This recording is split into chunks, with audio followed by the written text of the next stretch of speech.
Welcome to the Academic Support Center's workshop on identifying and fixing common grammar mistakes in college writing. But before we start, let me ask you a question. How do you feel when you've thoroughly researched your paper, found 6 fantastic sources from the library, perfected the MLA format including citations, read and reread your paper until it was perfect, and even handed it in early, only to get it handed back to you 2 days later with grammar mistakes underlined and highlighted by your professor as he shakes his head in frustration? I know, this is so disgusting. So let's do something about it. This workshop should help you fix those grammar glitches before your professor ever sees your final, perfect research paper. So let's get started.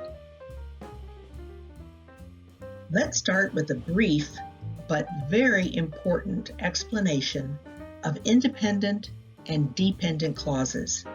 Pay close attention here. Recognizing these are the key to finding and fixing your grammar mistakes.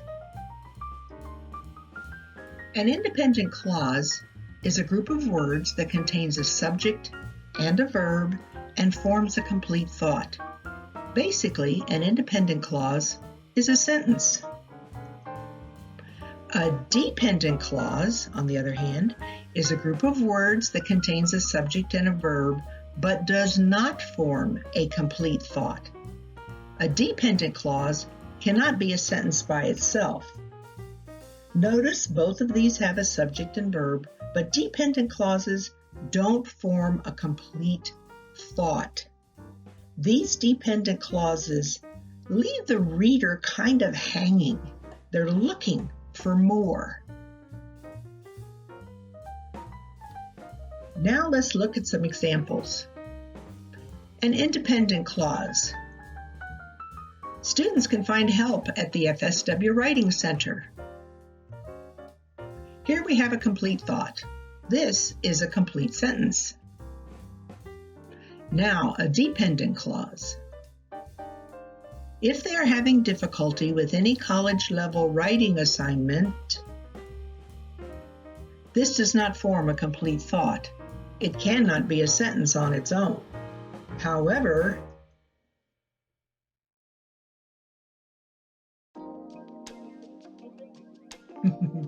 a dependent clause can connect to an independent clause and then become a complete sentence. Now, here's the important part. However, when starting a sentence with a dependent clause, you have to include a comma to separate the dependent and independent clause. And it goes right there.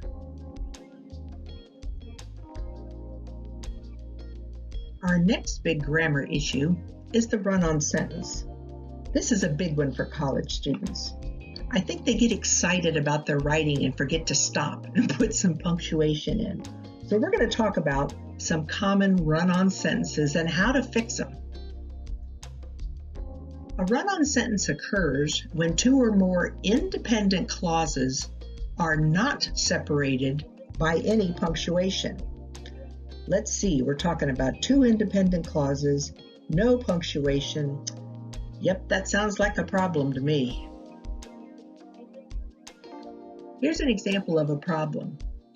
I saw my old friend Chris the other day. We talked about the video game Elder Scrolls V Skyrim. I saw my old friend Chris the other day, and we talked about the video game Elder Scrolls V Skyrim are separate, independent clauses. In other words, they are 2 complete sentences. We can see this because both contain a subject and a verb. I saw, we talked. However, they need to be separated by some punctuation. And the punctuation is needed between these 2 independent clauses. Now we're going to talk about the solutions and how to fix run-on sentences. The first way is by using some periods. I saw my old friend Chris the other day, period. We talked about the video game Elder Scrolls V, Skyrim. They've now become two independent sentences. The second way is with a comma and a coordinating conjunction.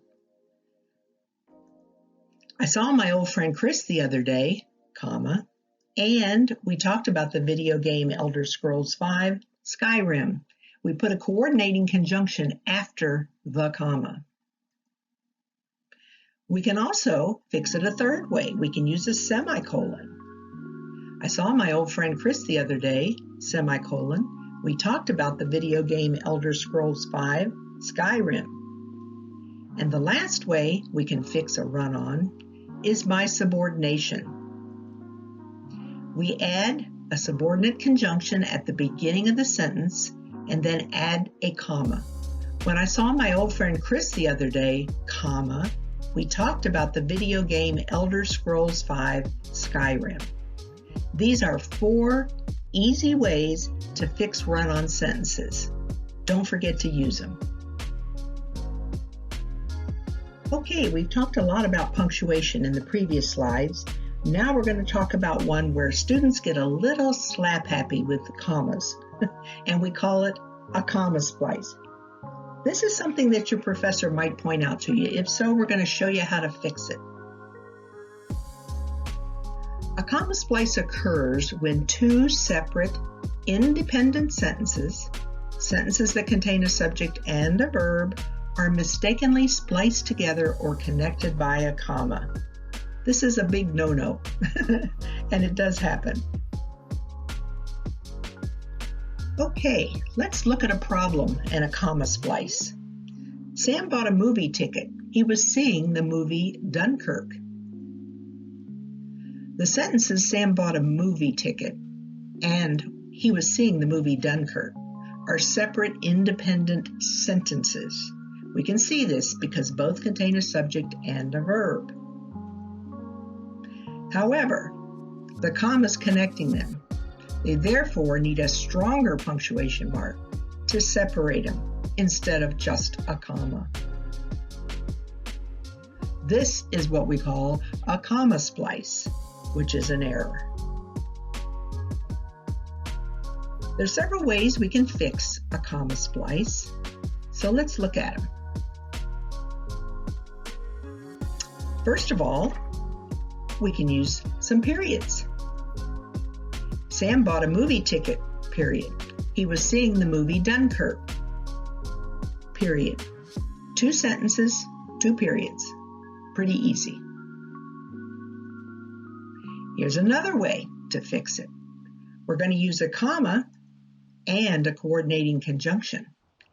Sam bought a movie ticket, comma, for he was seeing the movie Dunkirk. For is a coordinating conjunction, and the comma goes right before it. Here's another way we can fix a comma splice. We can use a semicolon. Sam bought a movie ticket, semicolon. He was seeing the movie Dunkirk. And here's the 4th way you can fix a comma splice. We're going to use subordination. We're going to add a subordinating conjunction. Because he was seeing the movie Dunkirk, comma, Sam bought a movie ticket.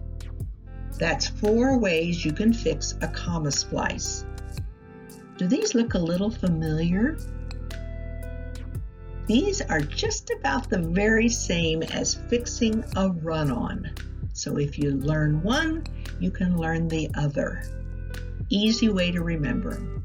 Easy way to fix them. The fragment. As a tutor, I run into students who suffer from the fragment disease. Let's see if you're infected. A fragment is an incomplete sentence. That is, it doesn't contain an independent clause, and basically, it doesn't form a complete thought. Let's talk about some fragment examples and how we're going to fix them. Here's one of our first examples of a fragment. Ordered some pizza from Domino's. What's the issue here? This is a lonely verb fragment. It has a verb, but it doesn't have a subject. We want to know who ordered the pizza. Victor ordered some pizza from Domino's. Victor is the subject, so now we have a complete sentence. Here's another example of a fragment. Walking down the street on a lovely Sunday morning. What's the issue here? This is a gerund phrase fragment. A gerund is a verb ending in ing that acts as a noun. Since it's just a noun, it needs something more, such as a verb, to complete it as an independent sentence. So let's add a verb to this. Walking down the street on a lovely Sunday morning is one of my favorite activities. Is the verb, and we completed the sentence by saying, is one of my favorite activities. We now got rid of the fragment, and we've got a complete sentence. Here's another example, such as Berlin, London, and Paris. What's the issue here? Well, we all know those are three beautiful cities in Europe, but what about them? This is an afterthought fragment. These fragments begin with words that clarify or add, words such as especially, for example, which, but they cannot stand as sentences in themselves. They need to be completed. We love visiting the famous cities of Europe, such as Berlin, London, and Paris. We put an independent sentence in the beginning so that we could complete it and not have an afterthought fragment. Now we have a complete sentence. Here's another example. If John forgets to set his alarm, what's the issue here? This is a subordinate clause fragment. Since the sentence begins with the subordinate conjunction if, it needs an independent sentence to complete it. If John forgets to set his alarm, he will be late for work. Okay, we added an independent sentence and it completed the thought so that we have a complete sentence. If John forgets to set his alarm, he will be late for work. Our next common grammar error is subject and verb agreement. As I mentioned earlier, I'm a tutor, and I've read hundreds of college papers. For me, this is easy. It's easy for me to see and hear when a subject and a verb agrees in number. When they disagree, it's like hearing squealing tires before the crash. It sends chills down my spine. For many of you, it might affect you the same way. If not, let's fix this. So what does subject and verb agreement actually mean? A subject and a verb must agree in number. If the subject is plural, the verb needs to be plural, which means there's no S at the end of the verb. If the subject is singular, the verb needs to be singular, which means there is an S at the ending of the verb. Okay, let's see some examples of when the subject and verb do not agree. Here's a singular subject. He run across the finish line. Here the subject and the verb of the sentence disagree. The subject he is singular, but the verb run is plural. So how do we fix it? He runs across the finish line. We added an S to the verb to make it singular. Subject is singular, so the verb must be singular. Here's another example. Here's a plural subject. My dogs jumps over the fence. Whew, this one gives me the chills. Here the subject and the verb of the sentence disagree. The subject dogs is plural, but the verb jumps is singular. So we're going to fix it. My dogs jump over the fence. The subject is plural, so the verb needs to be plural. And to make it plural in the present tense, it has no S ending. Here's another example. This is a subject with a prepositional phrase after it. One of the best dogs are German Shepherds. Here the subject and the verb of the sentence disagree. This is tricky. The subject one is the subject. The subject one of the best dogs is singular, but the verb are is plural. One of the best dogs is the German Shepherd. The subject is one, so the verb must be singular. Only pay attention to what comes before of. Of the best dogs is a prepositional phrase. One is your subject. Another example with a conjunction. Nathan and Jeanette is going to the orientation. Ooh. Here the subject and verb of the sentence disagree once again. The subject, Nathan and Jeanette, it's two people, so it's plural. But the verb is singular. We're going to fix it by saying Nathan and Jeanette are going to the orientation. The subject, Nathan and Jeanette, is plural, so the verb must be plural. Here's another one with an and a conjunction. The professors or the tutor are going to do the presentation. Here, the verb should agree with the part of the subject that is nearer the verb. Thus, the subject that's closest to the verb is the tutor, which is singular, and that disagrees with the verb are, which is plural. Read that again if it doesn't make sense. The professors or the tutor is going to do the presentation. In this case, we only consider the subject closest to the verb, which in this case is the tutor. That subject, the tutor, closest to the verb is singular, so the verb needs to be singular. The professors or the tutor is going to do the presentation. That's a little tricky, so watch for that. Now, here's an example using indefinite pronouns. Everyone know the rules for subject-verb agreement. These are indefinite pronouns, and the ones included in this slide are each one, either, neither, everyone, everybody, anybody, anyone, nobody, somebody, someone, and no one are considered singular, and they require a singular verb. These are called indefinite pronouns. In order to fix it, we're going to have to change it to a singular verb. Everyone knows the rules for subject-verb agreement. Remember, indefinite pronouns like the ones listed here are considered singular, and they require a singular verb.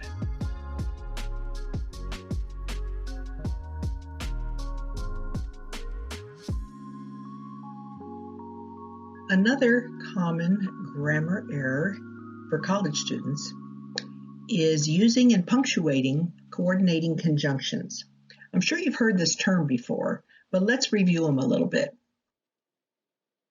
Coordinating conjunctions are words used to join clauses, phrases, or words of the same type and give them equal emphasis and importance.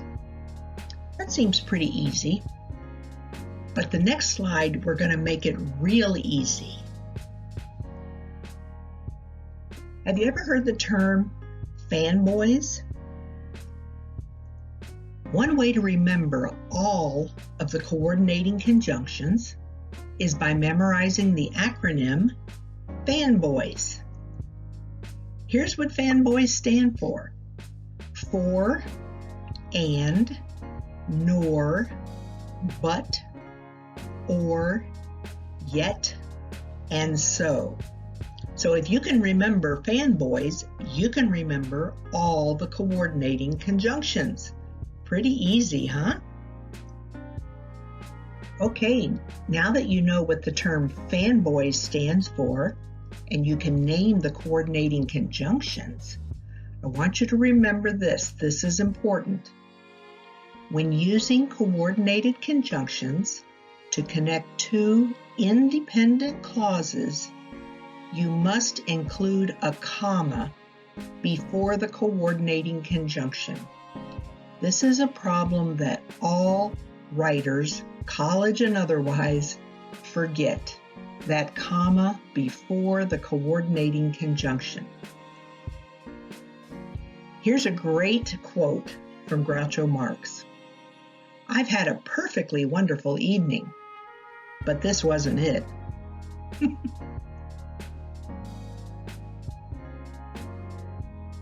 Notice that both "I've had a perfectly wonderful evening" and "this wasn't it" are independent clauses. They could each be a sentence, stand by themselves. They could be two separate sentences, but they're being connected by a coordinating conjunction, but. For that reason, we include the comma before but. I've had a perfectly wonderful evening, comma, but this wasn't it, period. The comma comes before the coordinating conjunction, but. Okay, here's another example of using coordinating conjunctions. Here's a quote from Bill Hicks. "I sleep 8 hours a day and at least 10 at night." In this case, "I sleep 8 hours a day" is an independent clause. But what follows the coordinating conjunction "and" at least 10 at night is not an independent clause. For that reason, we do not include a comma before the coordinating conjunction. The only time you use a comma before the coordinating conjunction is if both half of the sentences are independent clauses. In this case, the second half of the sentence does not contain an independent clause. Now, if this is confusing to you, review this slide and review the one right before it. It will go over these two examples again. This is a little confusing, but this is what a lot of people get wrong on their papers. Parallelism is another common grammar issue. Let's review what this means. Parallelism is the balance within one or more sentences of similar phrases or clauses that have the same grammatical structure. To better understand what this means, let's see some examples. Okay, here's an example of where a writer didn't make all his activities parallel. The Vikings enjoyed swimming, wrestling, and to race horses. What's the issue here? The list at the end of the sentence is non-parallel. Instead of ending the list with an infinitive to race, it should have had a gerund, an ing nouns, parallel to the other gerunds. In other words, the Vikings enjoyed swimming, wrestling, and racing horses. Swimming, wrestling, and racing are all ing gerunds. Another example. The robber broke the window, ran up the stairs, and hid in my parents' closet. All three of those verbs, broke, ran, and hid, are all past tense verbs. That's what it means when it says that you are writing in parallel. Does it make more sense now? Okay, I know everybody's going to get excited about now because we're on our last common grammar error, and it's called possessive apostrophes. I know we all know what possession means. Now we're going to talk about where to put that apostrophe to show ownership of something. Possessive apostrophes are used to indicate that something, usually an item or a quality, is possessed by somebody or something. Let's see some examples. Okay, here's the way to use a possessive apostrophe. Add an apostrophe before the S at the end of a singular noun. For example, the manager's room. It's one manager and it's his room. So it's apostrophe S after the manager. Second example, Doris's scarf. There's only one Doris and she owns the scarf. So it's Doris apostrophe S, singular Doris. Now, we're going to add an apostrophe after the S at the end of a plural noun. Now we're talking about more than one. My friend's party. I have a lot of friends, and they put together a party. So it's friends with the apostrophe after the S. That means it's plural friends, and they're all throwing the party. Another example. For example, my parents' pets. I have two parents, which makes them plural, and they have several pets. So it's parents with the apostrophe after the S, and then pets. Two parents with several pets. Congratulations, you've survived the Common Grammar Errors Workshop. I hope this review will help with your future essays and research papers. Contact us by using the website below, www.fsw.edu/academic support. Good luck, and we wish you successful years of error-free writing.